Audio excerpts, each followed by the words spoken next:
Tudo bem com você? Como você, trabalhador e trabalhadora do Brasil, sabe muito bem, as eleições presidenciais recentes no Brasil representaram um marco na trajetória política dos evangélicos. Que isso, cara? Exatamente o que você ouviu. Um grupo diversificado, isso é importante que a gente entenda, multifacetado em termos de crenças e práticas. Tanto lá em 2018, quanto em 2022, quando Lula venceu o Bolsonaro, uma expressiva maioria de 69% dos eleitores e eleitoras evangélicas optou por Bolsonaro. Segundo as respectivas pesquisas, Datafolha de véspera dos segundo turnos, em especial no caso da última eleição, exatamente em 2022. Este número reflete, pessoal, não só uma escolha política, mas uma mobilização profunda e estratégica dentro deste segmento que toda a esquerda precisa procurar acompanhar e entender. Observamos uma onda de mobilização política caracterizada por uma combinação de fervor religioso e ativismo político, como talvez em nenhum momento da história republicana, mirando em estabelecer uma sinergia entre o cristianismo evangélico e a direita política, eu diria até extrema-direita política, em especial sua versão mais extremista, o bolsonarismo. Então, o movimento evangélico é um movimento importante, chave para a eleição de 2018, 2022, agora em 24 e será em 2026. Nós vamos agora mostrar para você, falar para você, que nessa última eleição, em alguns estados isso se deu muito mais forte, em outros menos, mas, por exemplo, no Rio de Janeiro, os pastores, os líderes religiosos evangélicos, que apoiaram o Paz, Eduardo Paz, que foi reeleito no primeiro turno, contra o Ramagem, que era o candidato bolsonarista, foram perseguidos, dedurados, e o bolsonarismo xingando, atacando esses líderes evangélicos que parece que deram um basta.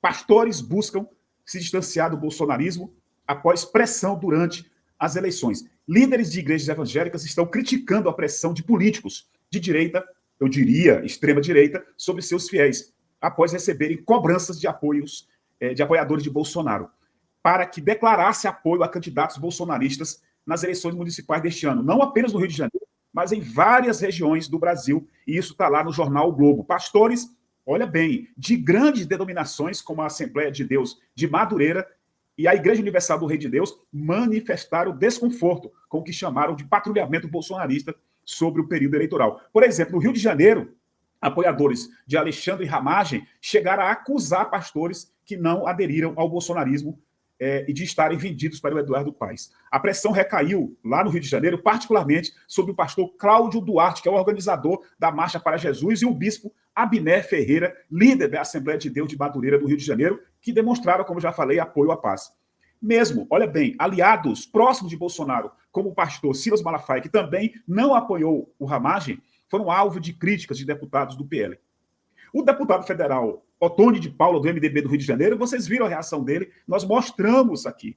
Agora presta atenção para um vídeo que nós deixamos no ponto de um pastor importantíssimo do pessoal do Rio de Janeiro, que é o nosso grande querido companheiro pastor Henrique. Olha o que ele diz sobre isso. Pastores, diversas lideranças evangélicas começam a demonstrar incômodo com a pressão do bolsonarismo sobre as igrejas. Várias matérias, inclusive do jornal O Globo, estão apontando isso. Nessas últimas eleições, a pressão ali dos aliados de Bolsonaro, tentando forçar a barra para dentro das igrejas, cobrando pastores. E agora, quero chamar a atenção, agora, diversas lideranças evangélicas começam a achar isso um tanto quanto estranho e começam a demonstrar incômodo. Eu quero dizer o que venho dizendo há muito tempo. É absurdo o que o bolsonarismo tem feito com diversas igrejas no nosso país. Sequestrado a igreja, que é para ser de Jesus, e respeitar a liberdade de consciência dos nossos irmãos e das nossas irmãs. Em 2022 eu já falava isso. O bolsonarismo partidariza o púlpito, transforma a igreja em um comitê eleitoral, persegue, demoniza, criminaliza quem pensa diferente, acaba com a liberdade de consciência e de expressão dos irmãos e das irmãs e no limite coloca Bolsonaro como ídolo, como semideus, como Deus, como alguém mais importante importante que Jesus e o Evangelho. Eu insisto, eu sou um pastor, sou parlamentar, sou de esquerda e não quero partidarizar a igreja. Quando me candidatei em 22, eu me afastei do púlpito da minha igreja num sinal de respeito aos meus irmãos e às minhas irmãs. Que bom que determinadas lideranças evangélicas estão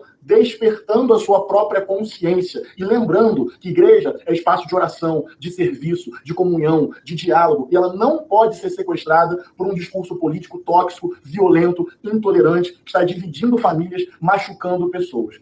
Muito interessante esse movimento de determinadas lideranças evangélicas, que esse incômodo cresça e que a igreja volte a seu espaço de amar, cuidar e servir. E que as nossas diferenças políticas, porque ninguém é dono do campo evangélico, sejam tratadas no campo das ideias e do respeito, ninguém perseguindo ninguém. Fraterno abraço, acorda, igreja!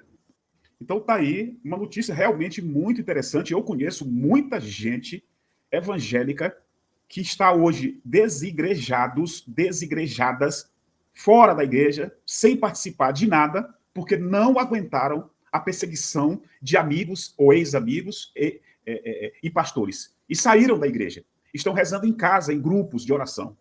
Então esse é um momento que me parece muito importante. A gente tem tanta notícia ruim, essa aqui parece, a meu ver, uma notícia muito, muito importante.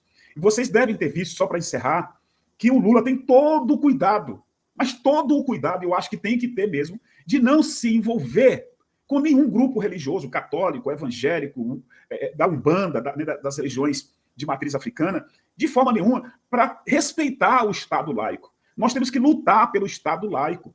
Está na Constituição e nós temos que fortalecer essa ideia. Nenhuma religião pode predominar sobre outra nos espaços públicos, não pode. Esses deputados e deputadas evangélicos e evangélicas que levam praticamente o culto de oração com tudo, com quase tudo, para dentro, por exemplo, da Câmara, para dentro dos seus gabinetes, para dentro das secretarias de educação. Eu participei, eu vi isso em Palmas, não participei não, que eu me recusei a participar, e isso precisa acabar. Não é lugar, o espaço público de uma Secretaria de Educação, de uma Câmara de Deputados, do Senado, não é espaço para religião nenhuma, porque o Estado é laico. Então está aí, dentro desse cenário de tanta crise, de tanta dificuldade, uma notícia que me parece realmente muito interessante. Por favor, se inscreva, compartilhe. Muito obrigado e até o próximo vídeo.